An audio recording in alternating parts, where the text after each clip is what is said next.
жасайсыз ба? Мгм.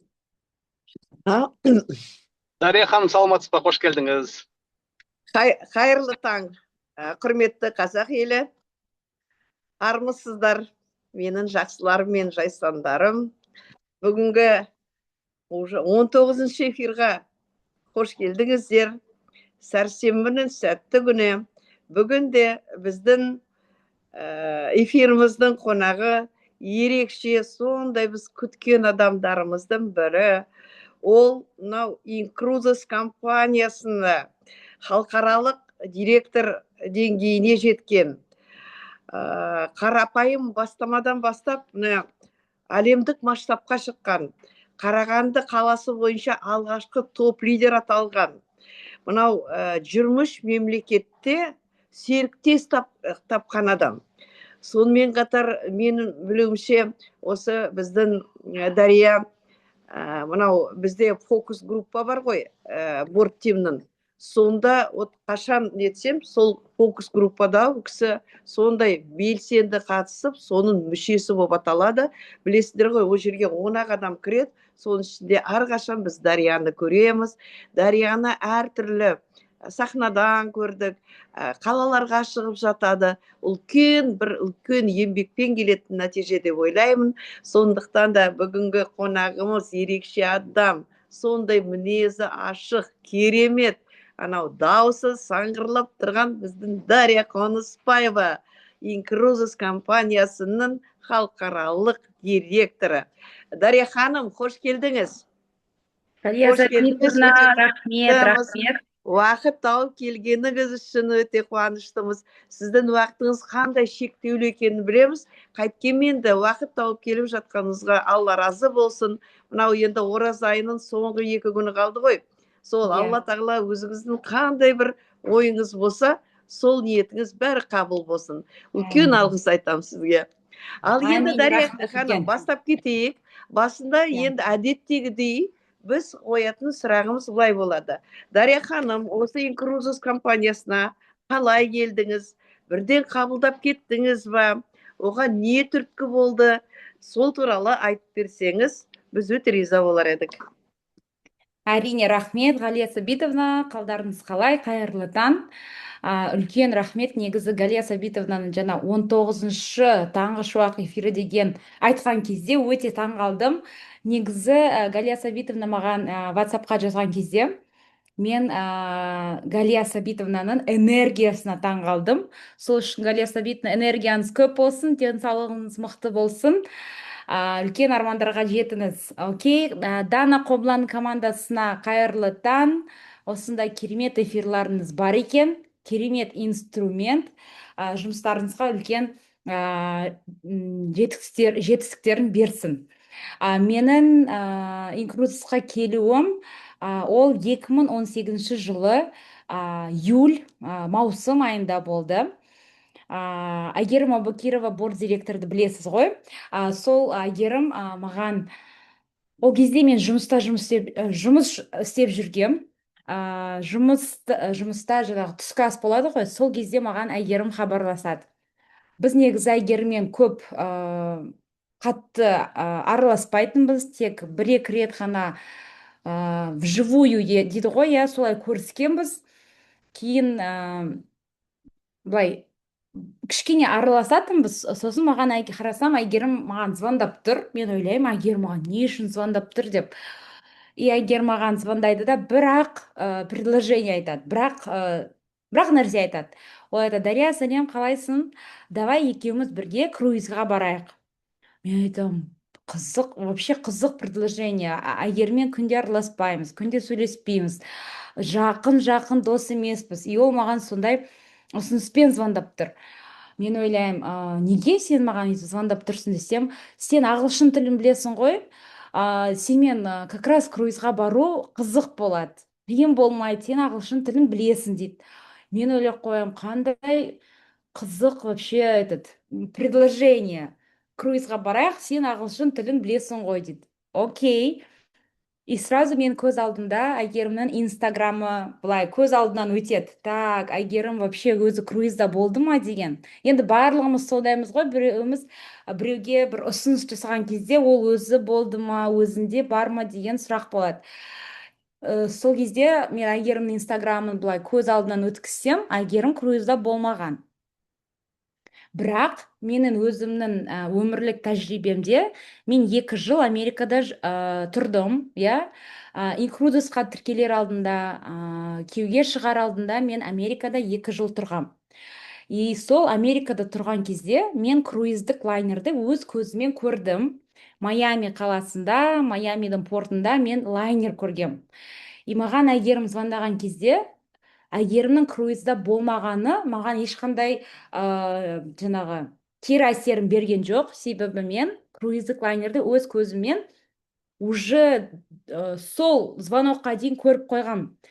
И мен айтам Айкаға, мен айтам, окей, давай барайық, хорошо, қанша ақша керек? Ол айтады, $295. Ол кезде мен обычный жұмыс жасайтын жерде жұмыс істеймін, переводчик болып, да, логистическая компанияда. Ол жерде менің зарплатам бір плюс-минус $400. И сол уақытта, сол инкрузестің ұсынысы келер алдында мен негізі бір компанияда болғам. Тоже адамдарды тіркеу керек, тоже адамдармен бизнес жасау керек, бірақ ол өте қиын не болды, продукт, IT продукт болды. Ол өте қымбат и өте қиын презентовать етуге.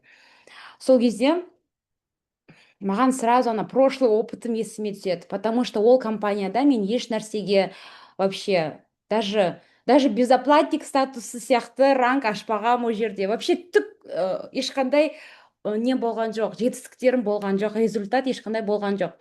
И сразу мен ойыма сол келеді, Дария, сен уже бір компанияда болдың ғой. Вот қазір опять что ли, тағы да ма деген сондай не болды менде. Бірақ саяхат, круизный лайнер мен үшін үлкен бір такой вот цепляющий фактор болды. Кейін мен түскі ас бітеді, жұмысқа қайтып келем. И вообще ол жұмыста жұмыс істегім келмейді. Әзер жұмыс істеймін ол жұмыста. И маған бір ой келеді. Алдымда менің бастығым жүреді. Ары бері бастығым жүреді ғой. И мен ойлаймын, может мен сол $295 бастығымнан сұрап көрем. Вдруг ол маған беріп қалады ақша. И мен оған айтам, короче, Аида, как же оның несі, отчествосы, короче, отчествосын не помню. Мен оған барам да айтам, сіз маған зарплатамды заранее бере аласыз ба? Там примерно бір зарплатаға дейін 2 аптама солай қалды. Маған қатты қазір керек болып тұр деймін зарплата. И мен өзім ойлаймын, ол маған тек 2 вариант қана айта алады. Жоқ, немесе я. В принципе, бастығым жоқ десе де это окей, потому что ол маған не обязан беруге мен зарплатамды заранее. В принципе, нормально, я. Бірақ ол маған я десе, это будет прикольно, деп ойладым мен. И мен оған барамда айтам, давайте маған зарплатамды, пожалуйста, беріңізші заранее, қатты керек болып тұр деп. И представляете, мен білмеймін не болғанын, резко ол добрый болып кетеді да, күшті болып кетеді да, и маған менің $400 сол күні береді. И мен, короче, и маған уже страшно болып қалады, мен қорқып қалам. Ойлаймын, ол маған беріп тұр ғой ақшаны, значит, маған уже инкрузесқа, в принципе, тіркелуге болады. И ол кезде маған шешім қабылдау керек, қатты шешім қабылдайтын уақыт. И мен ойлаймын, короче, Дария, сенде уже ақша бар, бірақ маған балаға, үйге, анау, мынау бәріне ақша керек қой. И представляете, $400-дың $300 инкрузесқа төлеу керек қой. И мен Айкаға звондаймын, айтамын, Айка, ақшаны қайда аударайын? Мен ақша таптым, не істейін деп. Ол маған айтады, давай Каспиге жібер. Енді ол кезде Каспиге жіберуге болады, да? И мен оған $295 жіберемін.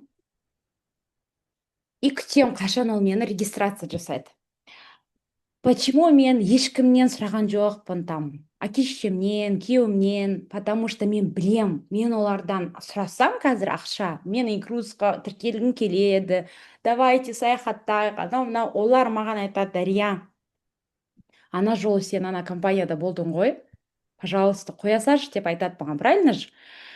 И мен вообще ешкімге айтпаймын, мен инкрузға тіркелейін деп жатырмын, менде ақша таптым, вообще ешкімге айтпаймын, просто тып тыныш аламын да Айкаға жазам, Айкаға жіберем, и Айка мені член партнер клуба қылып тіркейді, и ол маған сразу Майкл Хатчсон видеоларын жібере бастайды. Помните, еще андай Symphony of the Seas, Royal Caribbean видеолары, тыш тыш тыш тыш тыш деген видеолар болды ол кезде еще. Соны жібереді, мен чатқа қосады. А мен үшін Майкл Хатчсон ол кезде вообще, мен білмеймін вообще ол адамды. И мен үшін ол ешнәрсе емес. Мен ойлаймын, блин, басталды, короче. А я не хотела, чтобы вот это все опять басталды. И 2 апта өткеннен кейін Айка маған звондайды. Мен уже тіркелдім, уже член партнер клубамын. И Айка маған звондайды: Дария, сен неге ешнәрсе істемейсің? 2 апта өтті дейді. Вот сол кезде мен Айкаға қатты ашуланам, потому что в смысле мен түк істеген жоқпын айтамын. Мен айтамын да, в смысле мен $400 зарплатасынан $300 инкрузисқа салдым. Ешқандай адам жоқ алдымда. Айка маған просто телефонмен звондады, мен сразу тіркелдім. Мен айтамын: Айка, сен олай айтпа, говорю, мен $300 салдым. Өзімнің андай жүріп тұруыма $100 қалды бір айға. Сол кезде ол маған айтады: Дария, ты что, саған безоплатник ашу керек, саған давай біз Алматыда white party жасаймыз, безоплатник болсаң сен келе аласың дейді маған. Сол кезде менде сразу триггер болды, то что ол маған айтты: давай адам тірке. И сол адам тірке деген сөз уже маған уже сол кезде ұнаған жоқ. Потому что менің прошлый опытым бойынша мен ешкімді тіркей алмадым ана бұрынғы компанияға. И сол кезде мен ойладым: ой, болды, короче, Дария, осымен болды, наверное, деп ойладым инкрузисті. И сол кезде мен кірпігімді жасауға бара жатқам негізі. Кірпігімді жасауға бара жатқан кезде ана видеоларды қараймын, лайнерді қараймын. Еще ол кезде Дана Балтабек күшті инстаграм өткізетін. Прям Дана Балтабектің стористары күшті болатын. И мен солай вдохновленная болып келе жатқам. И мастерға просто кірпігімді жалғауға. И мастермен сөйлесем ғой, ол маған кірпік жалғап жатыр, и мен просто мастермен сөйлесем: представляете, мен скоро круизға барам, мен саяхатшылар клубына тіркелдім. Просто былай от души айтам, ешқандай презентация емес, еш нәрсе емес. Мен вообще қазір ол кісіні тіркеймін деген вообще ойым болған жоқ. Просто ана душевное состояние болады ғой. Дария, сен скоро, короче, барасың саяхатқа деген сияқты айтам. Ол менен сұрайды: сіз қайда болдыңыз? Мен айтам: мен 2 жыл Америкада тұрғам, осындай. 2 сағаттан кейін көзімді ашып, жаңағы қандай кірпік қалай болды екен деп қарап тұрсам, сол мастер маған айтады: Дария, ақшаны қайда төлеуге болады? Мен де саяхатшылар клубына тіркелгім келіп тұр дейді. Я говорю, и что, мен точно? А правда? Деп еще андай удивляться етіп тұрмын ғой. Ол айтады: да, я хочу, вот так рассказывали, күшті айттыңыз, мен де барғым келеді, мен де круизға барғым келеді. И мен сол кезде вообще в шоке болам. Менің бірінші ойым: Дария, сен адам тіркей аласың ба не? Неужели сен адамға қызық қылдырып айта алдың? То, что мына адам уже инкрузқа тіркелуге дайын. Без наставника. Наставник вообще Алматыда, мен Қарағандыдамын да. Наставник жоқ. Мен презентация, вообще маркетинг план оқыған жоқпын. Членствоның қалай жұмыс істейтінін білмеймін. Ешнәрсе білмеймін ғой вообще. И получается, сол кісі сразу сол күні сол жерде тіркеледі. мен ана кісіден еще $295 тіркеледі партнерствомен бірге. И мен ана кісіден шығам ғой. И вообще, короче, билеп барам ғой үйге дейін. Билеп вообще, настроением вообще супер. И солай бара жатқан кезде мен подругама звондаймын сразу. Короче, махаббат, сен по-любому кіресің деймін ғой. Сен кіресің, сен саяхаттайсың. Уже, знаете, до этого махаббатқа звондауға қорқамын подругама, потому что менде ешқандай результат жоқ. Стереотип бар, ешкімді тіркегім келмейді, ешкімді тіркей алмаймын. Вообще тіркейтін бизнес маған ұнамайды. И когда мына менің мастерым тіркелгеннен кейін менің сразу көтерілді ғой. Самоценность, самооценкам көтерілді. И мен уже духымды жинап, уже бодрая болып, уже подругама звондаймын, мен айтам, короче, сен қазір тіркелесің. Жіберем, тік. Ана айтады, қалай, ол мынау. Я говорю, қойшы, сосын айтам, өзім білмеймін дем ғой. Но біз барамыз дем круизға. И подругам тіркеледі, и бір күннің ішінде мен $110 не алам, ақша түсет маған инкрузға $110. И знаете, вот сол екі регистрация, активацияның арқасында менің уже как это, ассоциациям, да, то, что тіркейтін бизнес, ол жаман бизнес, біреудің артынан жүгіретін бизнес сияқты болып мен ойладым. И сол екі активацияның арқасында менде уже сол старый установкаларым былай кетіп қала бастады ше. Дария, нормально екен вообще. Сен ешкімнің артынан жүгірген жоқсың, сен ешкімге жалынған жоқсың, сен ешкімге 150 мың, 500 звонок жасаған жоқсың. Просто бір кездесу, просто бір звонок, и сенде екі активация. Сол кезде уже менің ойым өзгере бастады. И сол энергиямен, вообще қазір энергия уақыты. Егер біздің әке-шешеміздің уақытында бір андай труд, дисциплина деген уақыт болса, біздің уақытымыз қазір энергия уақыты. И барлығы энергияға байланысты. И сол энергияның арқасында мен 2 аптаның ішінде безоплатник статусын аштым. И бұл мен үшін, знаете, бір вау результат болды. Мен безоплатник статусын былай кішкентай результат қылып көрген жоқпын. Безоплатник статусы мен үшін үлкен жетістік болды мен үшін. Сол үшін ол маған еще больше энергия берді. И Галия Сабитовна, сразу айтып кетейін, мен безоплатник статусын ашқан кезде 2 апта өтті ғой. И мен, получается, ана зарплатамды отработала. Ана 2 апта алдын ала алған зарплатамды отработала. И мен келем да, короче, жұмысымдағы бастығыма айтам. Знаете, маған жұмыстан шығу керек. Мен жұмыстан шығам.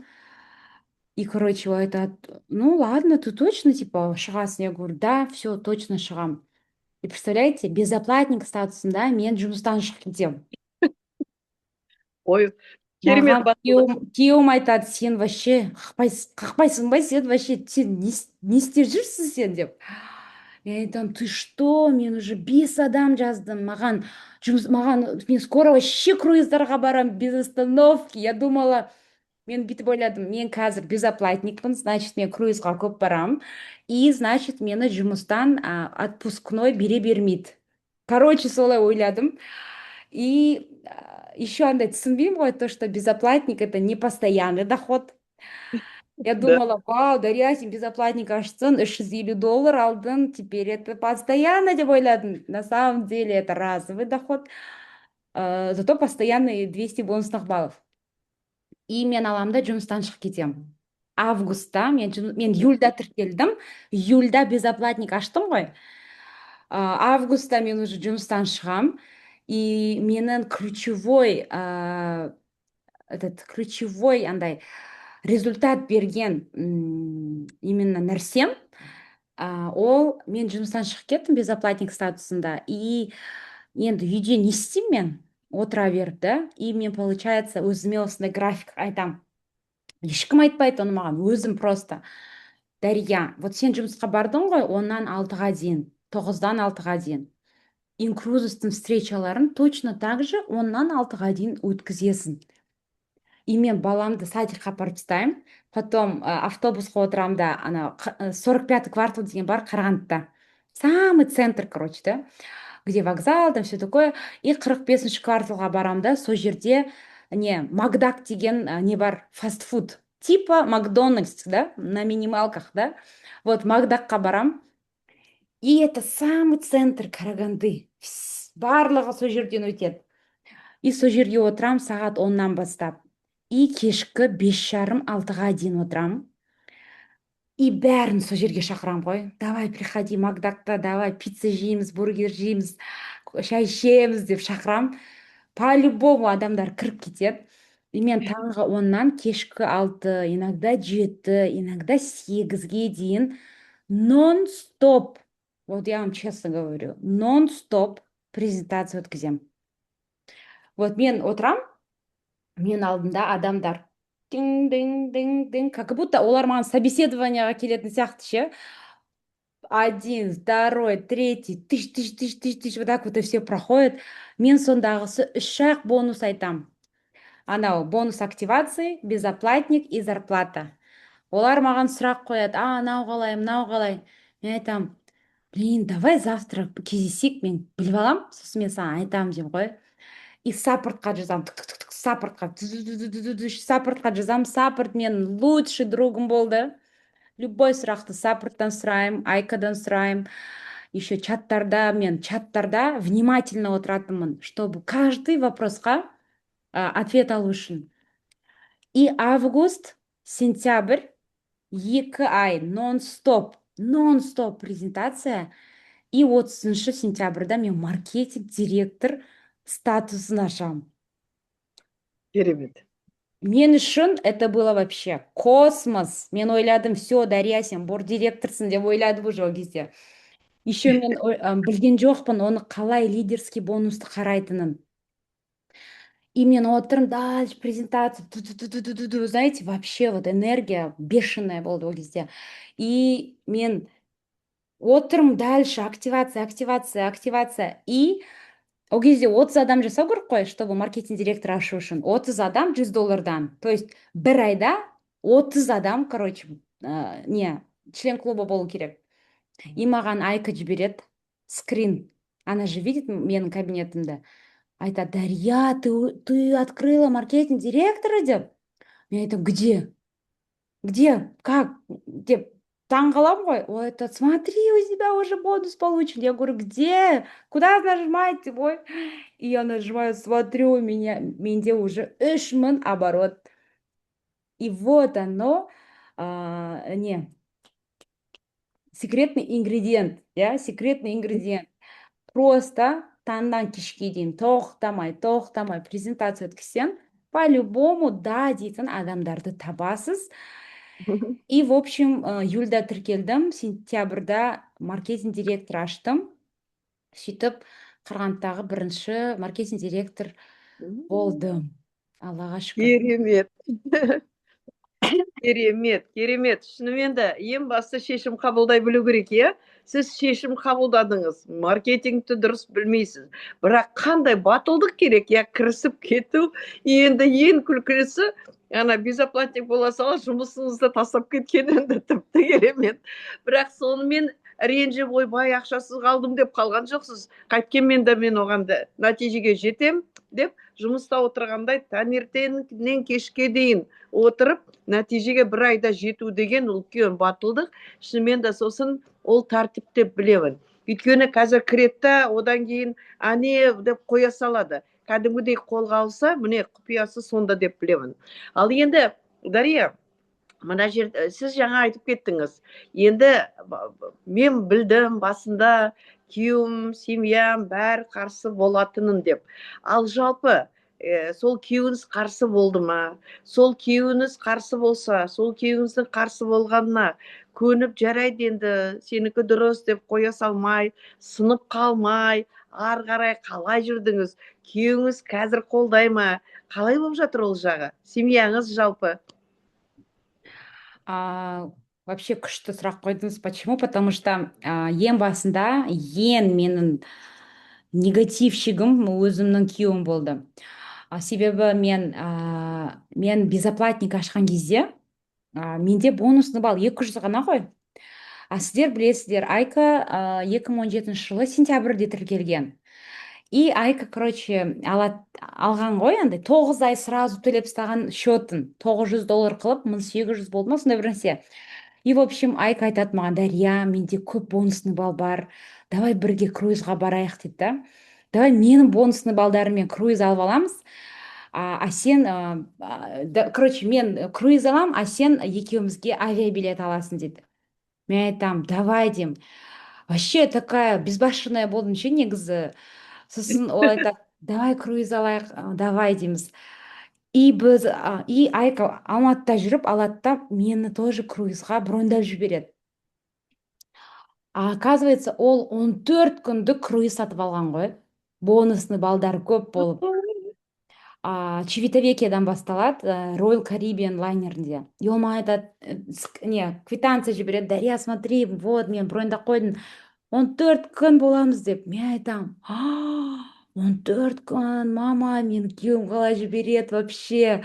Күнде маған айтады: зачем ты куда ходишь, почему тебя нету дома, где ты ходишь, с кем-то встречаешься деп нервымды прям нетеді. И мен күйеуіме айтуым керекпін, короче, то что мен скоро круизға барам. И мен оған айтам, Амиржан деймін, скоро круизға барам. Ол айтады, да, қашан барамыз дейді. Я такая, в смысле барамыз? Сен жоқсың ол броньда, біз Айка екеуміз қадамыз. И сол кезде менде настоящий негатив басталады. Ол айтады, ешқайда бармайсың, осыдан сен барсаң, сразу давай ажыраса салайық дейді маған. И мен білмеймін, короче, не істейтінімді. Мама, не істеймін? Круизға барам ба или ажырасам ба деп. И мен айтам, я, жарайды дей берем. Ага, я. Сосын Айка айтады, Дария, уже виза жасау керек, бүйту керек. И, короче, мен алдап сулап Астанаға келем, тез виза істеп алам, уже виза бар қолымда. Күйеуім айтады, бармайсың дейді. Мен айтам, пожалуйста, барайыншы, маған бару керек, мен бизнесім үшін ол керек деймін ғой. Ол айтады, какой бизнес, инкруз, разве это бизнес деп маған, короче. Енді 2018 жыл ғой. И, в общем, өте көп негатив болды. Бірақ мен түсіндім, если маған бизнесімді өсіру керек болса, тем более мен уже маркетинг директор, уже статусындамын, 30 адам бар командамда, маған оларға результат көрсету керек. Барлық презентациялар просто былай болды. Круиз, ол осындай үлкен, анау, былай болды да, ешқандай результатсыз. Кім круизға барған адам жоқ. И получается, сол кезде мен айтам күйеуіме, пожалуйста, можно я барып келем? Нормально жүрем, уайымдама, анау деп. И сол кезде еще менің мамам айтады, доча, маған операция жасайды, сен жанында боласың ғой, анау дейді. И представляете, менің круизімнің датасы и мамама аяғына істейтін операцияның датасы бір күнде. Мен айтам, бай, вообще, почему олай деп ше. И потом Айка маған сондай, Дария, авиабилет алдың ба? Мен еще 2 адамға авиабилет алуым керекпін да. Менде ақша жоқ ондай авиабилет алатын. Не істеймін? Ана $300, енді $300-ға 2 авиабилет алмайсың ғой, маркетинг директордың ақшасына. И мен папама звондаймын, айтам, пап, пожалуйста, маған кредит алып берші деймін ғой. Не болды дейді. Маған қатты керек деймін ғой. И папа маған ақшалай кредит алып береді. И мен сол кредитке Айка екеумізге авиабилет алам. Вообще, вы понимаете, да, сколько у меня было моментов, да, когда мен қош болды, все, круиз да керек жоқ, инкруз да керек жоқ, ақша да жоқ, күйеуім да жібермейді, мамам да операцияға жатайын деп жатыр, ақша да жоқ, авиабилет алатын. Вообще көп менде не болды, препятствие. И мен, короче, рисковать етемін ғой. И күйеуім айтады, сен все равно барайын деп жатсың ба, не деп. Мен айтамын, я барам, пожалуйста, барайыншы, умоляю, барайыншы деймін ғой. И ол, короче, мені жібереді. И именно сол круиздің арқасында вообще Қарағандыдан бірінші круизға барған мен да. И сол круиздің арқасында барлық бизнес дальше өсіп кетеді. Өте көп қиындық болды. Потом қанша ай мен сол кредитті жаптым, да, не авиабилетке алған. Ну, в общем, еще күйеуіме айтамын, пожалуйста, мамам операцияға жатады, мамамды апарып жүрші деймін ғой, ана перевязка, анау мынау. В общем, балалар да, мамам да бәрі күйеуіме қалды. Мен айтамын ғой, менің бизнесімнің вообще басталуына күйеуіме рахмет, потому что ол маған все равно бірінші круизіме үйтіп бүйтіп болса да жіберді. 14 күн ол өте үлкен андай период, да. И вот сол круиздің арқасында, Аллаға шүкір, мен круиздан ноябрьде келдім. Ноябрь, декабрь, январь жұмыс істедік 3 ай, и февральда сеньор маркетинг директор статусы ашылды. Ол үлкен еңбек, да, ол осындай вызов, риск жасайтын кез, шешім қабылдайтын кез. Негізі любой адам любой результатқа жете алады. Самый ең бірінші ол қатты андай бір мықты шешім қабылдау керек. Мықты шешім қабылдау керек. Қабылдасаң, ар жағы барлығы болып кетеді екен негізі. Керемет. Дария, сүйсініп тұрып сізді тыңдап отырмыз, сондай керемет. Шынымен де енді бізде адамдармен жұмыс жасап жатырмыз ғой. Кейбіреулері кішкентай бір нәрсеге сынып қалады. Сіз қандай мына қайсарлық көрсетіп жатырсыз? Кірерде ақшаңыз болған жоқ. Бастығыңыздан қарызға ақша, жалақыңызды алдын ала сұрап аласыз. И содан кейін жұмыстан шығып кетесіз. увольнение, да, подарок, благодарность дегенде. Одан кейін күйеуіңіз қарсы болады. Ақшасыз қайткенмен де мына круизға барудың өзі де ол да үлкен батылдық қой, бірақ сіз өзіңіз түсіндіңіз, сол круизға барсам, мен соны көрсете аламын. 18 жылдары әлі көп адамдар барған емес, ол круиздің не екенін білмейді, сенбейді. Сіз уже сол кезде кеттіңіз. Мен барсам... Сәбитовна, тағы бір нәрсе айтайын ба? Бірінші круизда менде Италия, Испания, Франция болды ғой. И біледі, 14 күндік круиз, я? И бізде Францияда Сет деген қала болды. Кішкентай қала, вообще кішкентай. Потом Марсель. И Алланың вообще құдіреті қандай. Мен осындай қиындықпен бардым ғой. Вообще ақша, вообще қиын болды маған сол круизға бару. Көп вызовтар болды. И представляете, просто подумайте, да, мен Сет қаласында, Францияда далаға шығамыз ғой енді қыдыруға, қалаға. И такой кішкентай қала, бір мостик бар, андай бір кішкентай жол бар. И мен сол жерде тұрмын, фотоға түсіп, да, бірінші круиз. И қарасам, бір еркек пен әйел тұр ар жақта. И әйелінің фотоаппараты мынандай үлкен, да. И ол қарасам, что-то гүл түсіріп жүр, и домиктар түсіреді, кішкентай андай қызық түсіреді, да. И мен ана семейный параға қараймын да, ойлаймын, блин, жандарында үшінші адам жоқ. Ана екеуі бірге фотоға түсе алмайды, ана телефонмен, ана фотоаппаратпен. И мен ойлаймын, ана екеуін барып фотоға түсіріп кейін ба деген ой келеді маған. И, короче, сразу барам да, соларға барам. И күйеуі турок, әйелі орыс. И мен ағылшынша сөйлесем, олар айтады, ой, сен, короче, қалай жүрсің бұл қалада, дейді, да. Мен лайнерден шықтым, деймін. Олар айтады, да, ты чё, қандай лайнерден шықтың, дейді. Мен Royal Caribbean. Они такие, біз де Royal Caribbeanнан шықтық, дейді. Я мен айтамын, да, ну, біз бір лайнерда жүрміз ба, не деп. Уже круиздің соңғы күндері. И мен айтамын, давайте мен сіздерді фотоға түсірейінші, а то жандарыңызда үшінші адам жоқ екен, екеуіңіз бірге фотоға түсіп алыңыздар, деймін. Просто менің ниетім ана екеуін фотоға түсіру. Пусть оларда бірге түскен фотосы болсын деп. И ол береді маған, мен оларды фотоға түсірем. Сосын ол айтады, мен фотографпын, дейді ана әйел. Я говорю, да, вы чё, вы фотограф, давайте мен түсіріңізші, пожалуйста. Как раз менің бизнесіме маған фотолар керектен ғой, күшті.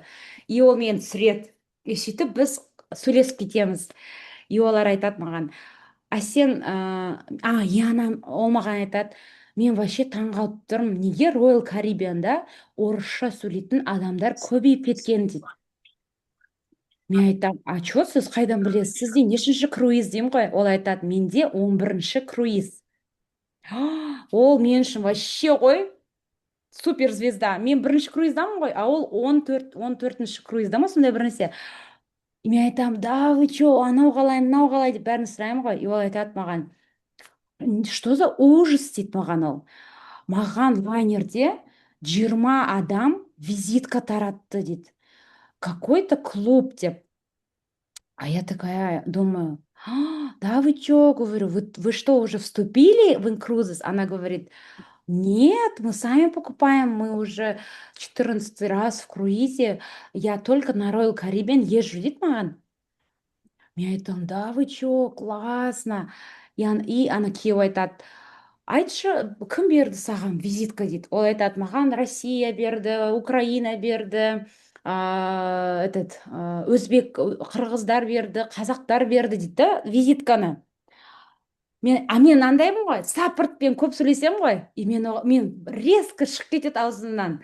И мен айтамын, знаете, олар сізге лайнердің ішінде берді ма деймін визитканы. Олар айтады, иә. Мен айтам, олар негізі дұрыс жасаған жоқ. Себебі лайнерде визитка беруге болмайды. Өйткені сіз уже клиент круизный линия деймін ғой. Сосын ана күйеуі айтады, ну-ка айтып жіберші поподробнее дейді. Мен айтам, рекламировать біздің клубты лайнердің ішінде рекламировать етуге болмайды. Ол компанияның ережелеріне сай емес деп. И все, больше еш нәрсе айтпаймын. И біз просто араласамыз да, все, кетіп қаламыз. Потом мен оны 1-2 рет лайнерда, дискотекада көрдім. Все.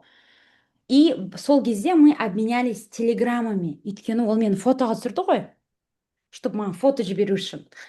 И представляете, мен Қазақстанға қайтып келем. Олар Турцияда тұрады. Олар Турцияға қайтып келеді. И ноябрьде, ноябрь аяғында ол маған жазады, ой, я Озден. И айтады маған, Дарья, вот твои фотографии готовы деп. Мен айтам, окей, рахмет, спасибо, так классно сфоткала. И потом она мне пишет, короче, в Телеграме, Дарья, можешь отправить больше информации о вашем клубе? И у меня вопрос, что?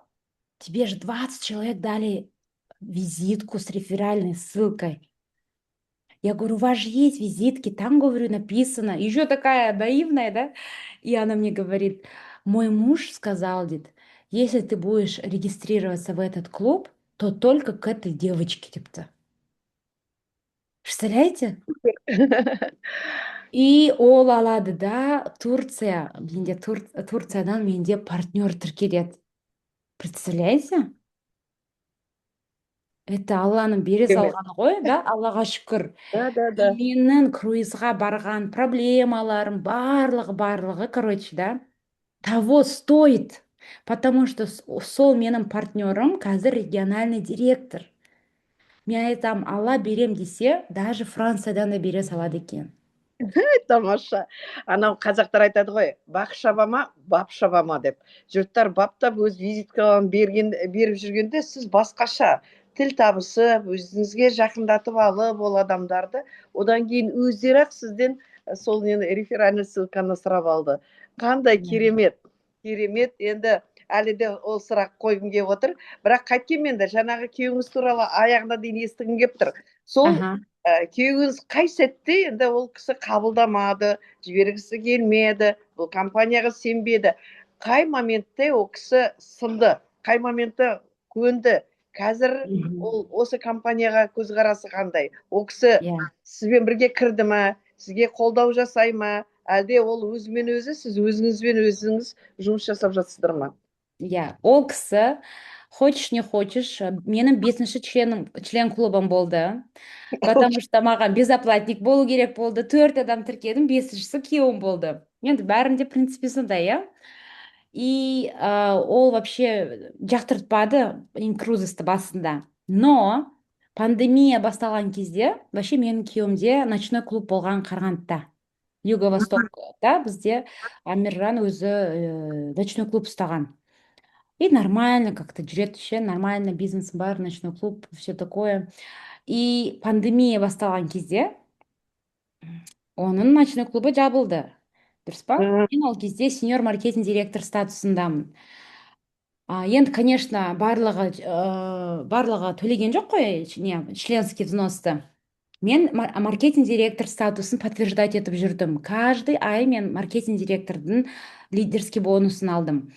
И вот сол кезде пандемия болып, оның бизнесі жабылып қалған кезде, ол даже 42.500, 43.500 еді, қанша еді? Помните, 41 мың иә, 42.500 теңге да, беріп отырды. да, оған даже 42.500 берген жоқ. Да, ол даже сондай, короче, оған бермейді деді 42.500. Сосын мен айтамын, қара, менде инкрузеста мұны беріп жатыр маған. $300 плюс пассивка. И вот сол кезде ол такой, да, ну-ка, давай көрейік. Сосын ана ақша шешуге барамын ғой, банкоматқа. Жүр, маған көмектес деп, өзімен бірге алып кетемін оны банкоматқа. Карточка беріп қой, мә шешші сен, мен ананы түсінбеймін деп қоямын ғой. И ол басып ақшаны шешеді ғой. И ойлайды, так, значит, здесь, короче, ақша бар екен ғой деп. И сол кезде, пандемия болған кезде, мен тағы бір сумасшедший решение принимать етеміз. Мен айтамын, блин, мен уже не могу Қарағандыда тұруға. Пожалуйста, говорю, давай бір жерге көшіп кетейікші деймін ғой. Ол айтады, қайда? Я говорю, давай Анталияға көшіп кетейік. Ол айтады, сен вообще что ли деп. И знаете, сол кезде мен өз-өзіме айтамын, вот если мен қазір осы айда сеньор маркетинг директорды вдруг подтверждать етсем, пандемия кезінде, мен айтамын, значит, біз Турцияға должны көшіп кетуге. И представляете, бац, и сеньор маркетинг директор пандемияда подтверждается. Мен айтамын, смотри, мана, давай кеттік. И, короче, аламыз да, екі баламызды аламыз да, Турцияға көшіп кетеміз. И сол кезде мен онлайн бизнесті қалай жасайтынын сол кезде түсіндім. И сол кезде мен аптасына 4-5 күн, ну, короче, 7 күнін, 5 күнін, 4 күнін мен зуммен өткізетімін. Керемет. Қандай батыл шешім. Батыл или сумасшедшая. Состояние. Смотрите, Дарья, енді қазір осы эфирді жаңағы жаңадан келген адамдар отыр, әлі кіре алмай, батылы жетпей кіре алмай отырған қонақтар отыр да. Сол бірақ сол жерде отырып, олар не дейді басында? Ой, қош, менің қолымнан келмейді, мен ондаймен айналысып көрген емеспін, мен кісі шақыра алмаймын, это не мое деп енді отыратын адамдар бар. Сол адамдарға бүгінгі уже позициядан қандай сіз кеңес берер едіңіз?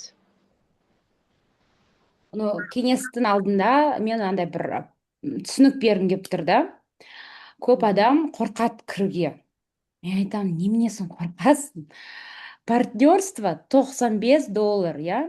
Членство $200 или $500 или $50.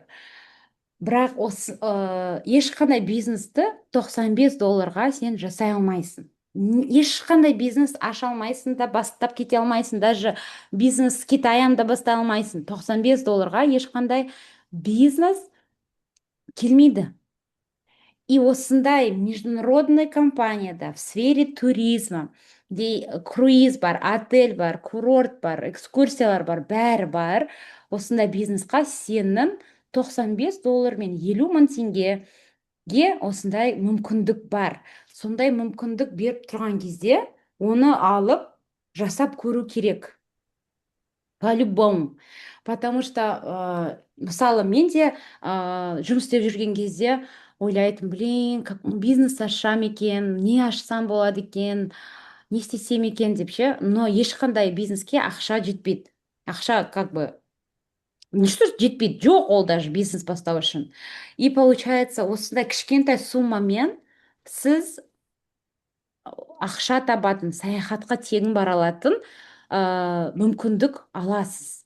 Конечно, сіз келе салып, біреуінде келе салып сразу күшті результат болады. Біреуінде там көп тырысып, жұмыс жасап, кейін результат болады. Бірақ осындай мүмкіндікті жіберіп алуға болмайды.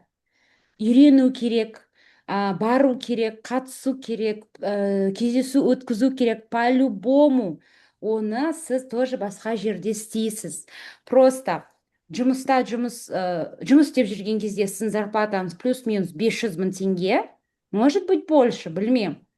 Бірақ сіз ол профессияға жылдар бойы оқыдыңыз, қанша уже жылдар бойы 10 жыл, 15 жыл, 20 жыл жұмыс істеп жүрсіз да? И сол 500-600 мың табасыз. Ешқандай өсу жоқ, да, өсу жоқ. Наоборот, риск бар. Вдруг сіз жұмыстан шығарып жібереді. Сонда не істейсіз сіз? И осындай уақытта как раз инкрузеста бизнесті бастап кетсеңіз, $95 партнерство, ол, в принципе, кредит алып кіретін ақша емес. Дұрыс па? Даже круизға өзіңіз $100 жинасаңыз, ол круизға сіз барасыз бала шағаңызбен. Поэтому мынандай инкруз сияқты мүмкіндікті әрбір адамға беру керек. Оның алуы или алмауы — это его вопрос. И менің инкрузға тіркелген кезде ең бірінші андай потребностім менің да ең бірінші номер 1 ол квартира алу болды. Знаете, мен ойладым, инкрузға тіркелмей тұрып, мен ойладым, қалай квартира алсақ болады, первоначалканы қайдан алсақ екен, қалай жинасақ екен, біреу бізге гарант бола ма, біреу бізге залогқа қойып бере ма, біреу андай ма. Знаете, қанша не болды вопрос, да? Мен инкрузға тіркелген кезде ойладым, Дарья, я не знаю, получится или нет, но так хочу квартиру. Деп ше, хочу, я не знаю, может получится, может не получится, да? Білмейсің ғой, бұл Алла ғана біледі. Но менің ниетім было, квартиру хочу квартиру. И вот Аллаға шүкір, когда интернациональный директорды ашқан кезде, сол айда біз сразу машина алдық, и интернациональный директорды подтверждать етіп, 3 айдың ішінде квартираға ақша жинап қойдық. И когда сен квартира аласың, машина аласың, да, там әке-шешеңе көмектесесің, балаларыңды жақсы мектепте оқытасың, сол барлық результатты көрген кезде сен ойлайсың, барлық мен істеген кездесулерім, командамен жұмыс, барлығы это того стоит, потому что в итоге сен результат көріп тұрсың. Представляете, да, вот мен ойладым, біреуге қалай алам квартираны? И получается, менен сұрайды ғой, Дарья, сен квартираны қаншаға алдыңдар сендер? Қайдан алдыңдар деп. Мен айтам, квартираны $295 алдым деймін ғой. Тамаша. Қумашы дейді, я говорю, ну да, мен инкрузға $295 салдым. Сразу безоплатник болдым. Ешқашан $100 салған жоқпын. Бизнес сразу бастап кеттім. И получается, ну блин, значит, шын ғой, мен салған вложением $295. В итоге қойған мақсатыма квартира алдық біз. Поэтому қазіргі заманда, осындай вообще қиын заманда, былай қараса да, кризис, там, неше түрлі жағдайлар, барлығы қымбаттап жатыр. Осындай уақытта обязательно тағы мүмкіндіктер іздеу керек. Тағы мен қай жерде ақша таба аламын, тағы мен қай жерде саяхатқа баратын жол таба аламын. Окей, 50% скидкамен болсын, 100% скидкамен болсын, бірақ мен ойлаймын, бала шаған үшін сен можешь андай сол сумманы тауып, так, давай, Дарья, 2 сағат уақытымды тапшы бизнес үшін, чтобы ертең балаларын нормально, ну, оларды воспитывать етуге, оларды содержать етуге, қазір вообще білесіздер ғой, барлығы уже қымбат, да? Балалар үшін, олардың саяхаты үшін, олардың вообще мышлением. Біз негізі бала шағамыздың уже мышлениясын өзгертіп жатырмыз, да? Благодаря осы мүмкіндіктер үшін, барлығы осының арқасында. Поэтому өзің үшін, бала шаған үшін, әке шешен үшін сен тұрып барасында презентация өткізесің. Да, басында ойлайсың, блин, это не могу, то не могу, не хочу, как будто мен бір жалынып жатқан сияқтымын. Жалынбайсыз ешкімге. Но сондай неге жету үшін нужно тұрып барып звондап айтып, біреу иә дейді, окей, біреу жоқ дейді, тоже окей. И это того стоит, по-любому стоит это. Дарья, вот та Дарья, которая, значит, жұмыс жасап жүрді, 400 доллар жалақы алған Дарьяның арманы, ой, менде бір пәтер алсам, бірақ былай сатып алуға да мүмкіндік болмады. Хотя бы жаңағыдай бірінші первоначалканы тапсам, одан кейін жаңағыдай бір гарант адамды тапса деген Дарьяның арманы қандай болды? И бүгінгі Дарья, которая точно знает, что осы жолдан таймайды, алла қаласа, міне, бір-ақ қадам қалды, жаңағыдай атқарушы директор, исполнительный директор, одан тағы бір қадам болса, борд директор, алла тағала осы жолмен жүре берсе, алла соған жеткізсін, болатыныңызға сенеміз. Вот бұрынғы Дарьяның арманы қандай екенін жаңа естідік, ал енді бүгінгі Дарьяның, уже нәтижеге жеткен Дарьяның арманы қандай екен? В смысле, материально арманым или просто Материально менің хотела арманым? бы знать. Да, материально арманым үлкен коттеджный городоктан үй алу, Абу-Дабидан ба, или может басқа жақтан ба, Майамиден ба квартира сатып алу.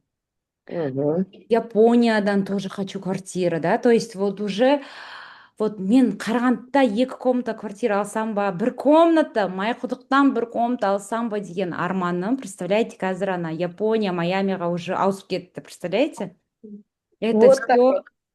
А 400 доллармен отырсаңыз жетер ме едіңіз? Бұлай армандай арманыңыз болар ма еді?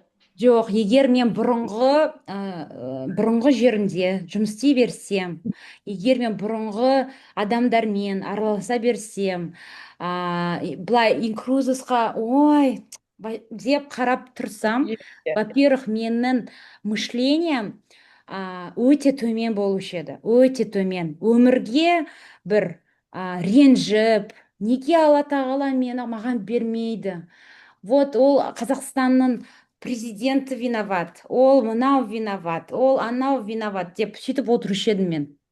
Бірақ қазір осы инкруздің арқасында адамның ойы өзгереді, мышлениесі өзгереді, өмірге деген көзқарасы өзгереді, кругозор да өзгереді, барлығы өзгереді ғой. Ол адамға байланысты, ол адам дайын болу керек өзгерістерге. Қазір вообще әлем деген былай каждый секунд сайын өзгеріп жатыр. И егер сіз так, я вообще больше хочу, мен балаларым лучше университетте оқысын, балаларымның, главное, балаларымның мышлениясы бедный болмасын. Ерте мен балаларымның өз балалары болады ғой, менде немере болады. Егер мен қазір өзгермесем, менің балаларымның мышлениясы тоже бедный болады. Олар сонда тоже зарплатаға жұмыс істей ма сонда? Нет, қазір маған осында келіп тұр, значит, мен өзгеруім керекпін, и мен басқа поколение тәрбиелеймін.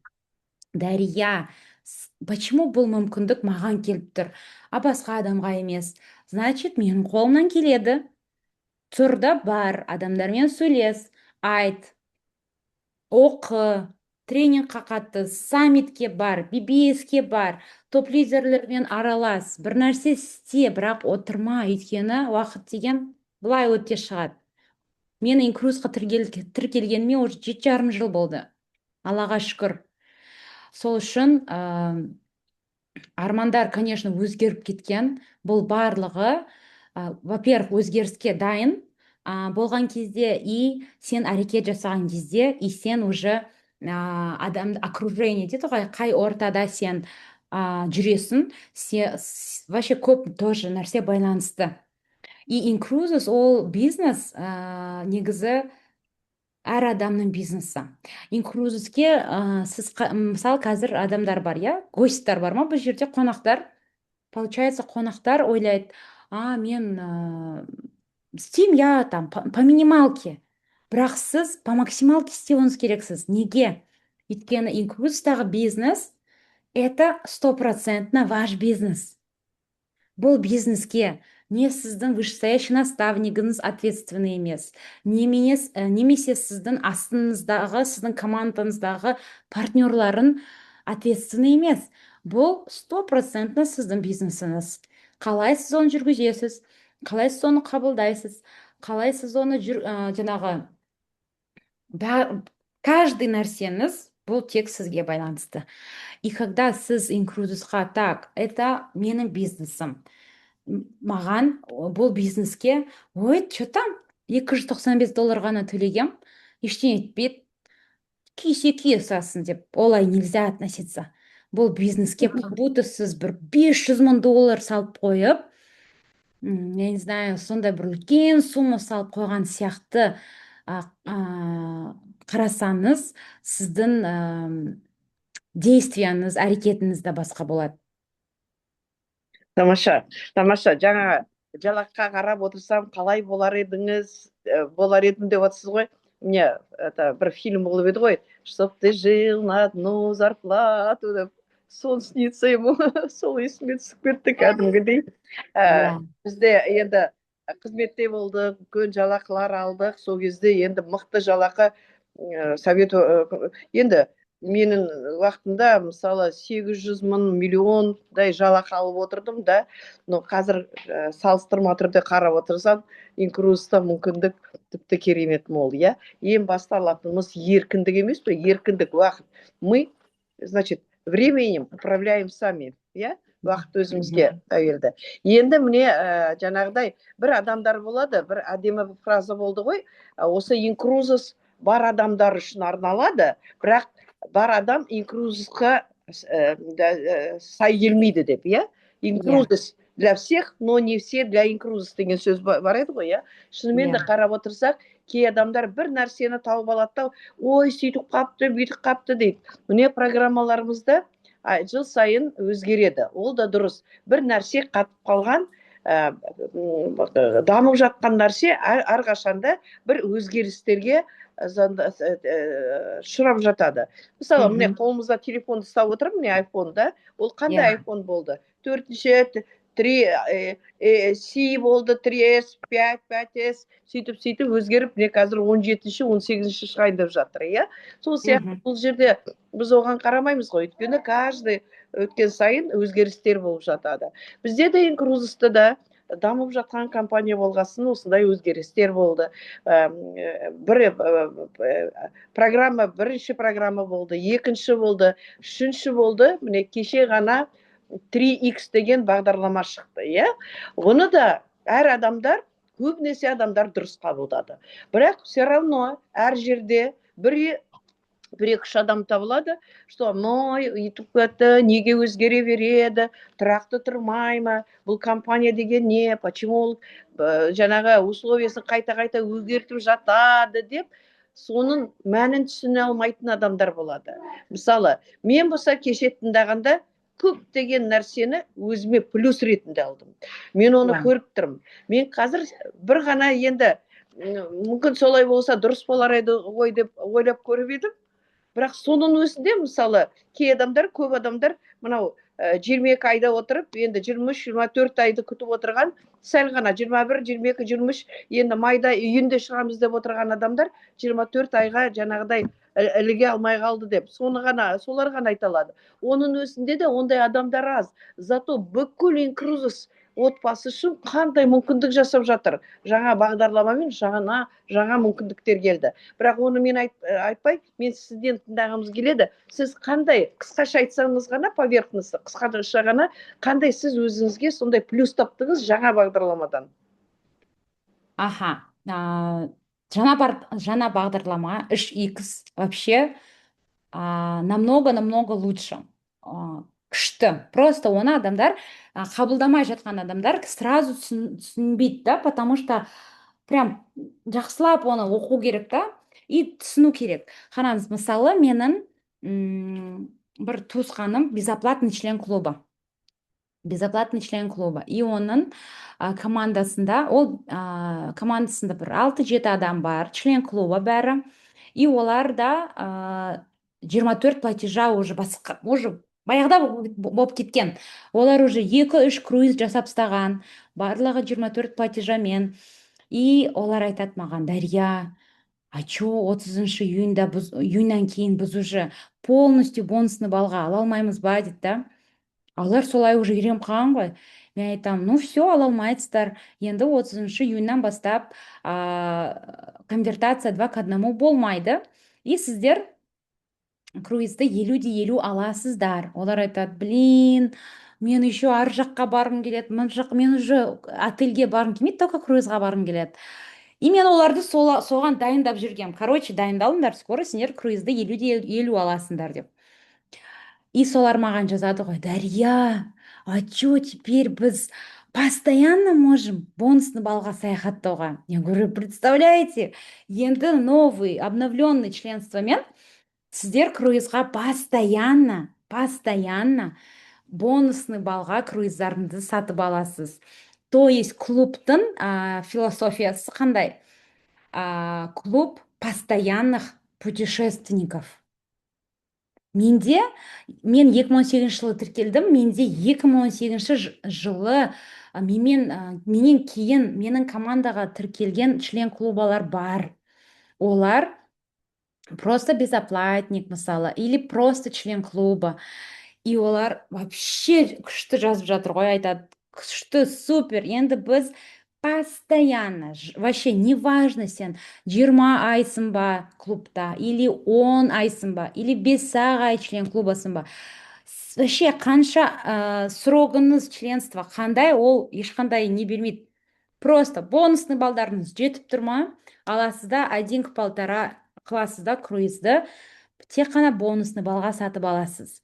А то, что 9 ай, ол еш нәрсе проблема емес. Потому что негізі мен адамдарым круизді 6-7 ай бұрын бронировать етеді. Олар визаға дайындалады, ақшаларын дайындайды, анау қыдыруға да, бір нәрсе сатып алуға елдерде. И олар нормально восприняли то, что 9 ай. Вообще-то, былай ай сайын шығып жүрген, каждый 3 ай сайын шығып жүрген член клубаларым жоқ. Олар так и так жылына 1 рет круизға барады. И вот как раз это же супер. То есть 1 рет бізге клубқа 1 рет 1 круиз үшін келетін член клубалар қызық емес. Вот представьте, сіз бизнес жасауға келдіңіз. Сізге қандай клиент маңызды? 1 рет келіп, 1 зат сатып алып кеткен, и ешқашан қайтып келмейтін клиент керек па сізге? Или сізге жылдар сайын келіп, сіздің бизнесіңіздің клиенті болғаны жақсы ма? Поэтому членство 3X бұл вообще супер членство. Клуб постоянных путешественников. Сіз өзіңіз 1 рет круизға барғаннан кейін: ой, все, мен больше бармаймын деп айтпайсыз ғой. Сіз айтасыз: вау, я теперь Япония хочу, Сингапурдан круиз бар екен, Дисней круиз, я туда хочу, я в Бразилию хочу. Знаете, қазір командамдағы член клубалар Бразилияға круиз алып жатыр. Вообще вот просто туристический агентствоға қараңызшы, олар қайда жібереді адамдарды? Турция, Дубай, Хайнянь, Таиланд. Каждый раз одно и то же. Біздің клубтың арқасында елдердің бұлай көзі ашылды. Қашан вообще қай қазақты көрдіңіздер Бразилияға саяхаттайды? Ол қалай келді? Ол, конечно же, инкруз арқылы. Так, мен Европада уже 2 рет болдым, Дубай болдым. Так, енді қайда барам? Мен айтам: давайте Бразилия. Бразилияға виза керек жоқ қазақстандықтар үшін. Бразилияға, ну да, авиабилет 600 000. Ну что, это же интересно же зато. Кезінде сіздер бразильский сериал көрдіңіздер: во имя любви, там анау, да? Вот сол фильмдарды көрген, сол фильмде көрген улочкалармен сіз жүресіз дем ғой. Давайте, алыңыз. И олар алады, и потом айтады: Дарья, никогда бы не подумала, то, что мен Бразилия, Аргентинаға барам. Қазір вообще бізде уже Антарктидаға барайын деп жатыр адамдар. Ол қайдан, қашан, кім барушы еді ол жаққа? Кім барады? инкрузның арқасында, потому что они такие, көрейш вдруг, да, а потом барады да, барып келеді, все, уже потом айтады, да ну мен оказывается даже ол жаққа да бара алады екенмін ғой дегендей. Поэтому бұл членство 3X это лучший вариант, да, для членов клуба, которые хотят постоянно путешествовать. Поэтому принимайте, да, егер адам айтса, ой, а мен қазір барғым келеді, окей, бар, елу де елу, вот, пожалуйста, сатып ал, пожалуйста, хочешь 20 күн ішінде, 20 күннен кейін басталатын круиз сатып ал, 90 күннен кейін, 30 күннен кейін. И самое вообще классное в членстве 3X это безоплатный член клуба. Кім әлі безоплатный член клуба емес? Безоплатный член клуба сіздерге вообще супер мүмкіндік. Сіздер как директор сияқты саяхаттайсыздар. Потому что сіз круизға ақша өзіңіз жинамайсыз, и сіздер постоянно 100% бонусный балдарыңызды жұмсайсыз. Қазір, мысалы, менде партнер бар, 2 адам онда, әлі жетпей тұр безоплатникқа. И мен айтамын оған, давай, тағы активация жаса, и сенің круиздарың постоянно за бонусные баллы. Иә, бұл жерде керемет мүмкіндіктер бар, бірақ жаңағы кешегі бір адаммен сөйлесем, ол кісі түсінбей қапты. Мынау 9 адам жинап атқан адамдар бәрі 9 айға кетеді деп. Жоқ, мына кім бүгін мен барам десем, мен 50% мына бонустарымды алып, 50%-ды төлеп, мен әлі бара аламын. Ол еще ең бір бастысы кереметі, даже бір айдан кейін мен уже круизді брондауға әбден хақым бар. Мысалы, бұрын 3 айдан кем емес еді ғой. А қазір бір айдан кейін ғана. Просто последующий 2 айды ертерек төлейсіз да, бірақ безоплатный член болатын болса, мысалы, мен безоплатный член, мен бүгін жай ғана әлі директор болған жоқпын, 50%-ға алам, 50% бонус, 50%-ды пайдаланам, ең бір айдан кейін уже круизға тауып кетуге мүмкіндік бар. Бірақ условие бойынша, анау последующий 2 айды мен $100 төлеуім керек, бірақ уже ай сайын келесі айда безоплатканы мен дәлелдесем, $100 қайтарып береді. Келесі айда тағы $100 мен безоплаткамды жаңағы дәлелдесем, ол $100 қайрадан сол шотыма қайтып келеді екен. Сондықтан да керемет бағдарлама.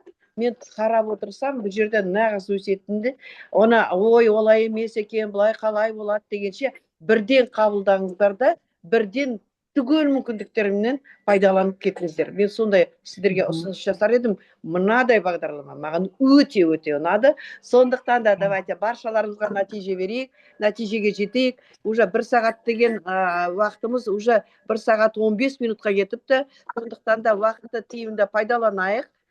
Дария, сондай бір уақыт вот бір одно мгновение сияқты өтіп кетті. Мынау құнды ақпаратқа толы сондай эфир болды. Сосын барша адамдарға сіз шабыт бердіңіз, жеңіл, былай әзіл тіліңізбен сондай әдемі жеткіздіңіз. Мынау ұйықтап отқан адамды оятқандай болдыңыз. Сондай бір керемет, ғажап, теңдесі жоқ эфир болды деп мен санаймын. Сондықтан да алғысым сізге шексіз. Рахмет. Ал сіз не дер едіңіз? Осымен Үлкен рахмет, Ғалия Сәбитовна, сізге және сіздің командаларыңызға үлкен жетістіктер тілеймін. Бұл бизнестен айырылып қалмаңыздар. Бұл сіздің өміріңізді өзгертетін, жаңа уровеньға көтеретін, тек сіздер үшін ғана емес, сіздің отбасыларыңыз үшін керемет мүмкіндік. Инкрузес ондай, мындай, неге Майкл өйтеді, неге Майкл бүйтеді деп ренжімеңіздер. Майклдың барлық ойлағаны ол тек рост туралы. Сіздің бизнесіңіз тоқтап қалмасын. Сіздің бизнесіңіз бір член клуба келді, бір круизға барды, кетіп қалды. Сол кезде сіздің бизнесіңіз тоқтап қалмасын деп осы членство 3X-ті шығарып тұр ғой. Сіздің командаңыз постоянный болсын. Сіз өсе беріңіз деген мақсатпен жасалып тұрған жаңару. Сол үшін инкрузесте инкрузесті кім жақсы көреді, инкрузес бизнесін кім толықтай қолданады, сол адам әрине үлкен жетістіктерге жетеді. Сол үшін инкрузесқа деген сеніміңіз арта берсін. Бұл халықаралық компаниямен біз өсе берейік, Қазақстанымыз аман болсын, барлық әлем аман болсын, саяхаттар ешқашан тоқтамасын, барлығымызға денсаулық, энергия, шабыт, бақыт и барлықтарымыз алла жазса ең жақын уақытта барлығымыз борд директор болайық. Амин, амин, амин. Иә, Дарья, рахмет мен үлкен. осы эфирға шақырғанды ойладым. Дарья русскоязычная. Енді қалай эфирді қайта Дарьяға жазып жіберем. Дарья, анау арасында орысша сөйлесеңіз болады. Себебі енді бізде түсінеді, бірақ тырмыссаңыз болды деп. Енді қарап отырсам, таза қазақ тілінде қандай керемет сөйлейсіз. Сонда қазақ тілінде, орыс тілінде, ағылшын тілінде бірдей, енді мен білгенім осы 3 тілді бірдей меңгерген Дарьяға да Рахмет үлкен. керемет. Мына бизнесқа, мынау 73 мемлекетті де тарту ол оңай емес. Ол тілдің де білгеніңіз деп ойлаймын, тілді білгеніңіз. Ол туралы тағы да бір сізбен ақпарат эфир жүргізетін боламыз. Енді сізге тағы да бір рахмет. Мына бизнесте биікке самғай беріңіз. Мынау қасиетті Рамазан айында қадір түннен кейін бір күн салып, міне біздің неміз не деуші оразамыз аяқталады. Сол сізге осы бір қасиетті күндері тек қана жақсылық деймін. Мынау қазір қолыңызға осы биылғы жылы Rolex сағатын тағуға нәсіп етсін. Соған сізді көріп ана жерде өзіміз танитын біздің Дарьямыз деп сөз үшін шапкамызды төбеге лақтырып қуанатындай болайық. Борд директоры болыңыз, өсіңіз, өніңіз. Сондай сізге ризамын. Өте бір керемет, жақсы эфир болды. Рахмет. Осы бүгінгі күнге эфирге қатысып отырған адамдарға да мың алғыс. Бұл эфир сақталады. Менің Инстаграм парақшамда жаңағыдай сол жерден тауып аласыздар. Таншуағының міне 18-ші, 19-ші эфирі бүгін, иә? Соның бәрін тауып аласыздар. Рахмет үлкен. Амандықта болайық. Рахмет сізге. Сау болыңыздар. Сау болыңыздар. Рахмет, Дарья ханым. Керемет эфир болды, тамаша. Супер вообще. Рахмет, Қайрат, рахмет үлкен. Борт болыңыздар. Амин, рахмет сіздерге.